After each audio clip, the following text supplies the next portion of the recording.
Bonjour, alors bienvenue au cours de système d'exploitation. On va commencer par faire une petite introduction au cours. Donc, on pourrait premièrement se poser comme question, qu'est-ce que ça serait de vivre avec des ordinateurs mais sans système d'exploitation? OK. Donc, supposons qu'il n'y avait pas de système d'exploitation sur votre ordinateur.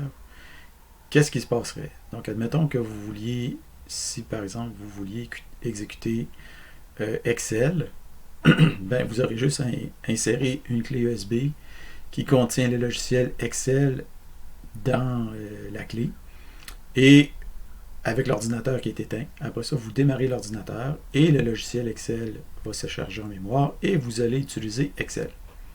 OK. Ensuite de ça, si vous décidez après ça que vous avez fini d'utiliser le logiciel Excel puis que vous voulez utiliser le logiciel Word, ben vous allez fermer l'ordinateur, vous allez changer la clé USB pour une clé différente qui contient le logiciel Word. Vous allez redémarrer l'ordinateur va charger le logiciel Word et vous allez utiliser le logiciel Word. Donc vous comprenez que cette façon de faire-là serait excessivement emmerdante. OK? Il faut comprendre que souvent dans les ordinateurs au début, c'était comme ça que ça fonctionnait. OK? Donc par exemple, si à l'époque des premiers jeux consoles de jeux vidéo, c'était exactement comme ça que ça fonctionnait. Il y avait des cartouches qu'il fallait insérer dans le jeu. Puis après ça, quand vous vouliez changer de jeu, ben vous aviez tout simplement, vous fermiez le truc, vous enlevez la cartouche, vous mettez une autre cartouche, puis vous redémarrez le jeu. OK? Donc c'est comme ça que ça fonctionnait. Il n'y avait pas vraiment de système d'exploitation dans ces premières consoles de jeux-là. En fait, disons que c'était très minimaliste. Là. Une autre notion importante associée au système d'exploitation, c'est qu'il n'y a même pas de notion de dossier puis de fichier. Encore, si jamais ces notions-là existent, sont différentes d'un logiciel à l'autre, donc il n'y a même pas de standard. OK? Donc, ceci nous amène à définir la notion de système d'exploitation. Donc, un système d'exploitation, c'est quoi? OK, on donne l'abréviation SE en français, mais souvent, les gens ont tendance à utiliser l'abréviation OS pour Operating System en anglais. Donc, c'est avant tout un ensemble logiciel qui fournit un environnement qui facilite le démarrage et l'exécution des programmes informatiques sur une machine donnée par un ou plusieurs ordinateurs. Donc ici, on a essentiellement une représentation des systèmes d'exploitation les plus populaires sur la planète, donc les logos, donc Windows, Mac, Android et Linux. Donc, un des premiers systèmes d'exploitation, disons, commun pour le commun des mortels, c'était le système d'exploitation DOS, okay, pour Disk Operating System. Donc, c'était un système d'exploitation extrêmement simple qui venait avec les PC que vous achetiez dans les années 80-90, donc avant l'avènement de Windows 95, qui a en quelque sorte révolutionné l'interface graphique à cette époque-là. C'est sûr qu'il y avait toujours les Mac un peu pendant ce temps-là, mais disons que les Mac, il y a eu des hauts et des bas, donc c'est vraiment le DOS avait quand même il était beaucoup plus populaire. Okay? Donc essentiellement, ce système d'exploitation-là permettait de faire une chose, c'était de gérer les fichiers, les dossiers et ce genre de choses-là. Donc c'était essentiellement un Disk Operating System, donc un système d'exploitation du disque. Donc au démarrage de l'ordinateur, DOS démarre, puis à partir de là, vous avez accès à un disque dur, à des disquettes, puis vous pouvez démarrer des programmes à partir de là. Okay? Donc, vous n'avez pas besoin de changer tout le temps de... En fait, des fois, les programmes étaient sur disquette, donc il fallait changer la disquette, mais c'était facile de démarrer le programme avec ça. Mais c'était pas possible sous DOS d'exécuter deux programmes en même temps. Okay, en fait, ceci n'est pas tout à fait vrai, mais les programmes utilisables, les programmes, les applications, les applications, c'était pas possible d'en exécuter deux en même temps. Il y avait d'autres sortes de programmes qui étaient possibles d'en exécuter plusieurs en même temps, mais c'était des programmes, disons, de plus de gestion de la machine. Okay? Donc, une autre chose qui était très intéressante pour les systèmes d'exploitation, c'était que les systèmes d'exploitation venaient avec des fonctionnalités préétablies, disons, dans ce système-là. Okay? Donc, ça facilitait énormément la vie pour les programmeurs. Donc, par exemple, si vous étiez la personne qui devait programmer le logiciel Excel puis que vous aviez besoin de charger un fichier en mémoire, donc au lieu de devoir accéder à l'aide de votre programme Excel directement avec la périphérique qui permet de charger le fichier, vous demandez au système d'exploitation qui, lui, va aller charger le fichier en mémoire. Donc, par exemple, vous avez ici Excel. Donc, Excel qui veut accéder à un fichier va demander à DOS qui, lui, va accéder au file system, donc au système de fichiers, pour aller chercher le fichier en question. Okay? Donc, le système d'exploitation fournit une couche d'abstraction logicielle entre l'application et le matériel. Donc, ça, c'est excessivement important. Ça facilite énormément la vie des programmeurs. Okay? Il faut comprendre qu'en réalité, il y a divers matériels, okay, avec différents vendeurs. Donc, ici, on a différents vendeurs, par exemple, de disques durs. Maintenant, il y en a un peu moins, là, mais ça, c'est une espèce de truc d'époque. Okay? Donc, mais quand même. Donc, ces différents vendeurs-là avaient chacun leur façon d'avoir des disques, leur façon d'interagir avec des disques. Donc, ça prend une manière comme ça prend un niveau d'abstraction pour le programmeur. C'est très utile pour lui d'avoir un niveau d'abstraction pour accéder à ces trucs-là de la même manière, peu importe le programme. Okay. Donc, d'une certaine façon, en fait, ce qu'on peut dire, c'est que DOS, aussi rudimentaire était-il dans les années 80, okay, ou en fait, fin des années 70, vient littéralement de vous sauver la vie en tant que programmeur d'application, parce que pour accéder à l'ensemble des disques durs, il aurait fallu que vous ayez dans votre système, votre programme, il aurait fallu que vous ayez quelque chose qui aille chercher. Est-ce que c'est un disque dur de Western Digital? Ben si oui, on fait ça. Si c'est un Seagate, on fait ça. Si c'est un IBM, on fait ça. Si c'est un Fujitsu, on fait ça, etc., etc. Donc, ça devient ingérable. Okay? Donc, c'est le système d'exploitation qui permet de gérer ça. Okay? D'ailleurs, dans certaines applications au départ, par exemple dans les jeux ou tout ça, qu'il fallait interagir avec des cartes de son, les premiers jeux dans les années 80 qui interagissaient avec des cartes de son, il fallait absolument qu'ils détectent c'était quoi la carte de son, puis en fonction de quelle était la carte de son, on utilisait telle ou telle fonctionnalité. Donc, il n'y avait pas de généralisation de la notion de son, okay, comme il y a aujourd'hui dans les ordinateurs.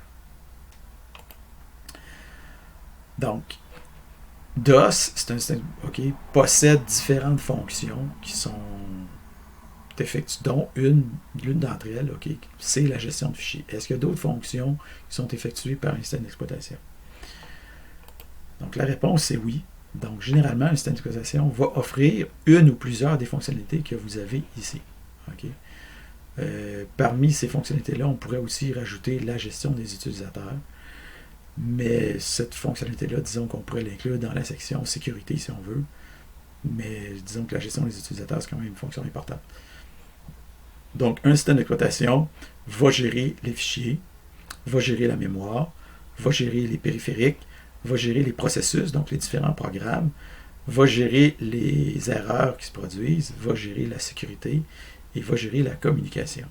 Okay? Donc, plus le système est, disons, étoffé, plus il va gérer ces choses-là. Aujourd'hui, tous les systèmes d'exploitation en utilisation gèrent toutes ces choses-là. À l'époque du DOS, il y avait moins de gestion que ça. Okay.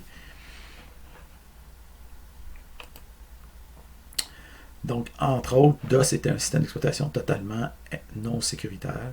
Donc, il n'y avait pas de notion d'utilisateur pour protéger certains fichiers ou applications. Le système d'exploitation lui-même n'était même pas protégé. Donc, n'importe quel programme pouvait faire n'importe quoi en mémoire de l'ordinateur.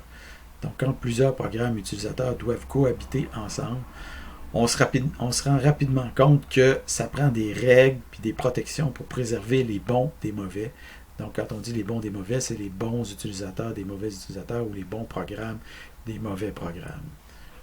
Okay.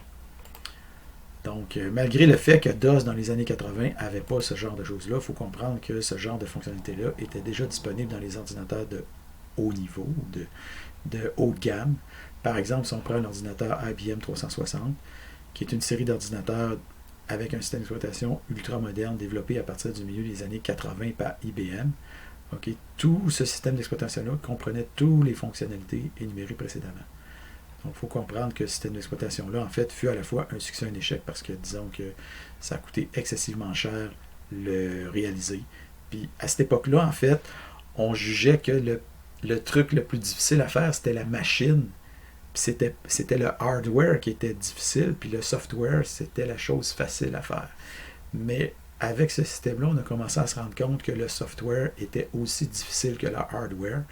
Puis, sans vouloir dénigrer le hardware, qui est excessivement difficile et très complexe à faire aujourd'hui, la plupart des gens s'entendent pour dire qu'aujourd'hui, ce qui est plus difficile encore que le hardware, c'est le software. Le software s'est rendu le gros morceau. C'est ce qui fait que Microsoft a damé le pion à IBM, parce que IBM, c'est un producteur de hardware et accessoirement un producteur de software, alors que Microsoft était un producteur de software. Et dans les années 80, c'est Microsoft finalement qui a fini par damer le pion à IBM.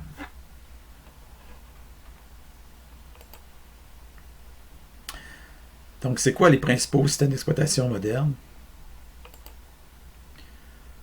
Donc, étant donné le faible coût du matériel électronique, on retrouve de plus en plus de systèmes d'exploitation dans de nombreux appareils, pas juste les ordinateurs. Donc, on a des systèmes d'exploitation dans les ordinateurs de bureau, évidemment, comme Windows, macOS ou toutes les variantes de Unix, y compris Linux. On a des systèmes d'exploitation dans les appareils mobiles comme Android, iOS ou Chrome OS. On a des systèmes d'exploitation dans les systèmes embarqués, par exemple des routeurs, des autos, des frigos. En général, c'est des variantes de Linux. Dans les consoles de jeux, vous avez des systèmes d'exploitation. Il y a aussi des systèmes d'exploitation patrimoniaux dans les mainframes ou les très gros ordinateurs comme IBM, MVS, Digital, VMS, DOS, etc.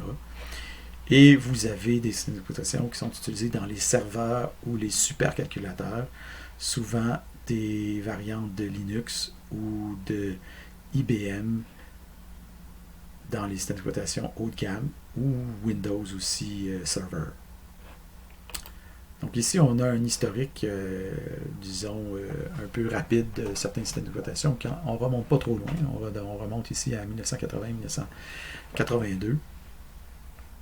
Donc, on voit entre autres Atari dans la console de jeu et certains ordinateurs, macOS, MS-DOS, Windows. Là, c'est marqué 1985, mais c'est sûr que la première version de Windows était très rudimentaire. Donc, c'est vraiment Windows 95 qui a lancé le bal. Amiga, qui était une catégorie d'ordinateurs excessivement populaire en avance aussi sur leur temps, mais qui malheureusement n'a pas levé. Même chose pour OS2. Linux. Bon, BIOS, ça a plus ou moins marché.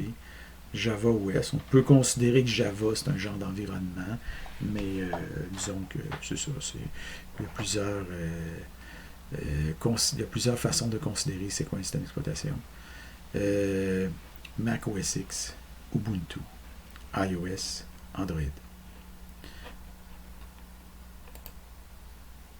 Donc, si on veut mesurer la popularité des systèmes d'exploitation, on peut utiliser ce qu'on appelle Stack Counter.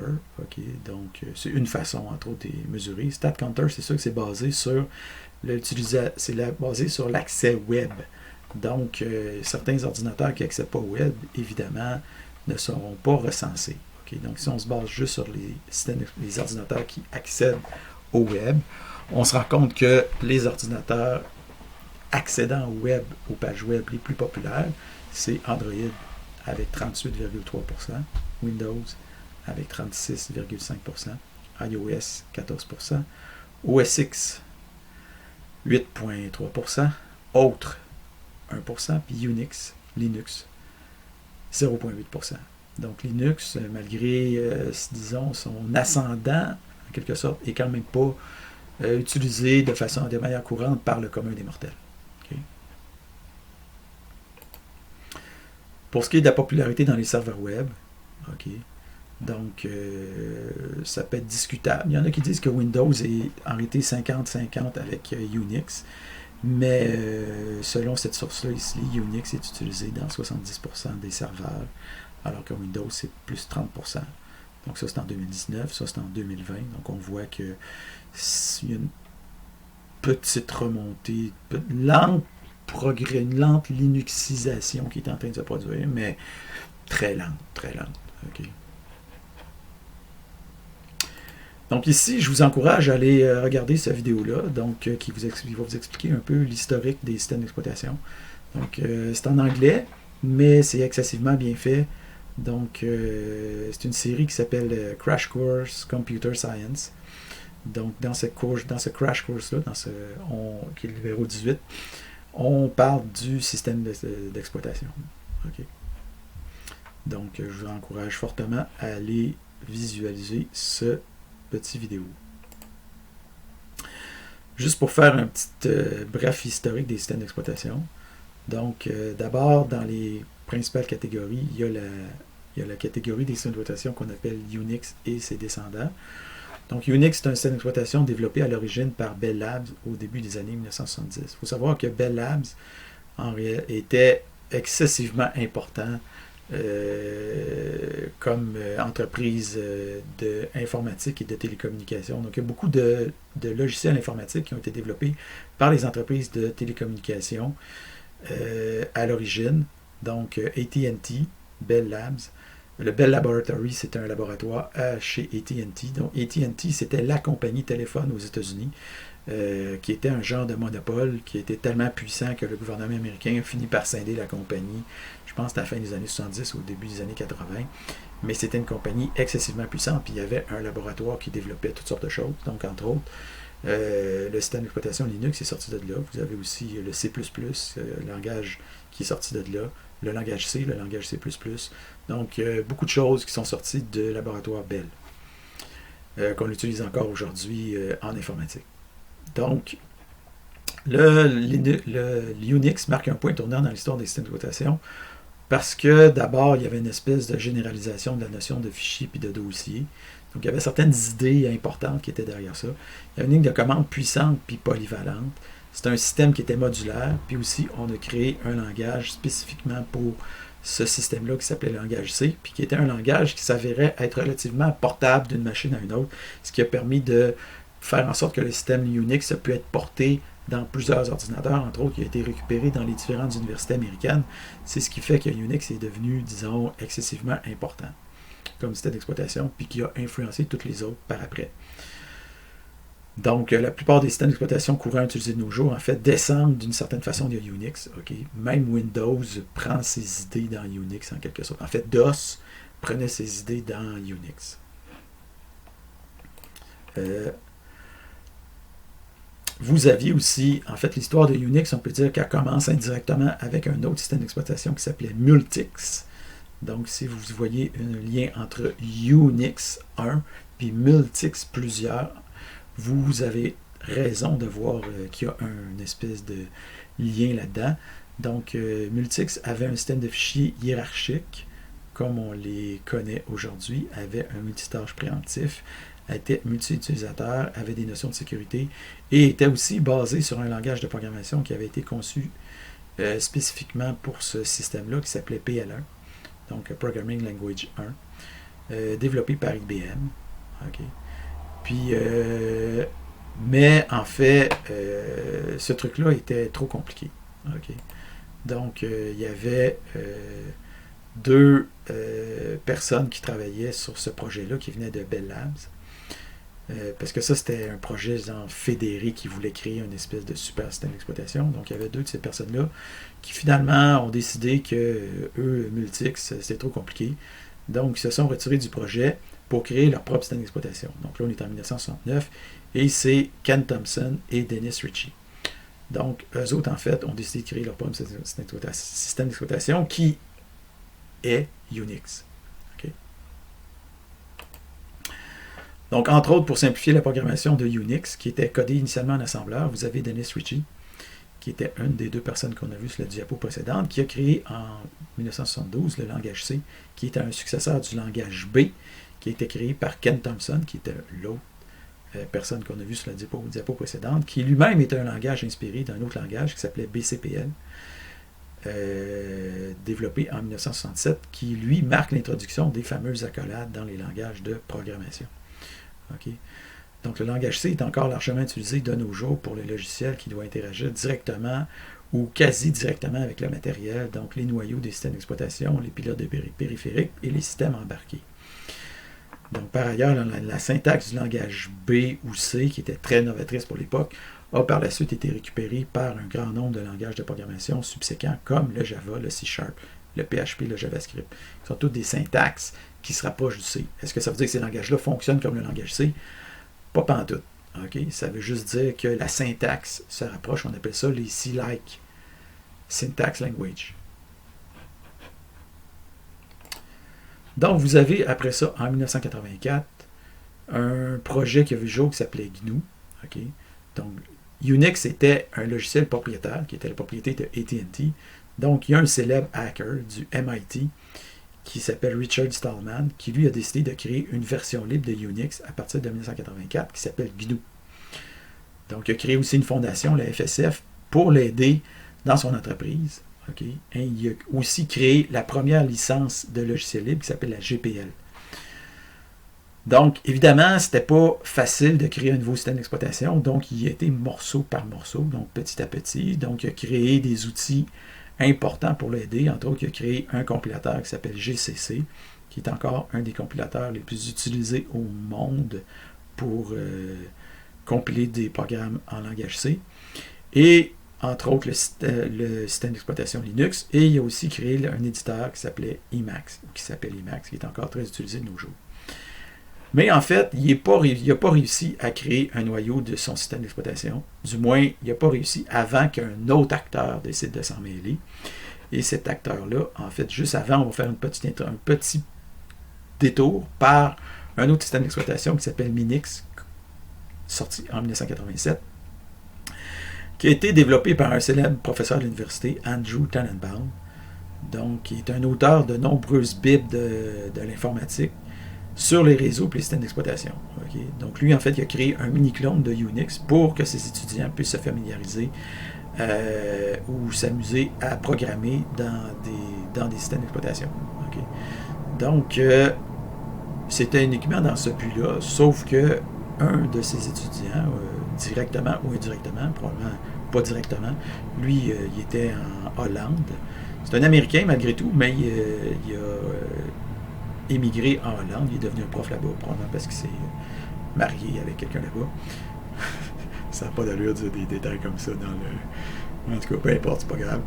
Donc, tout ça pour dire que un étudiant finlandais qui a suivi avec le livre de Tannenbaum, qui a utilisé Minix, lui a décidé qu'il créait son propre système d'exploitation qui s'appelle Linux. Donc, c'est Linus Torvald qui a commencé à créer son système d'exploitation.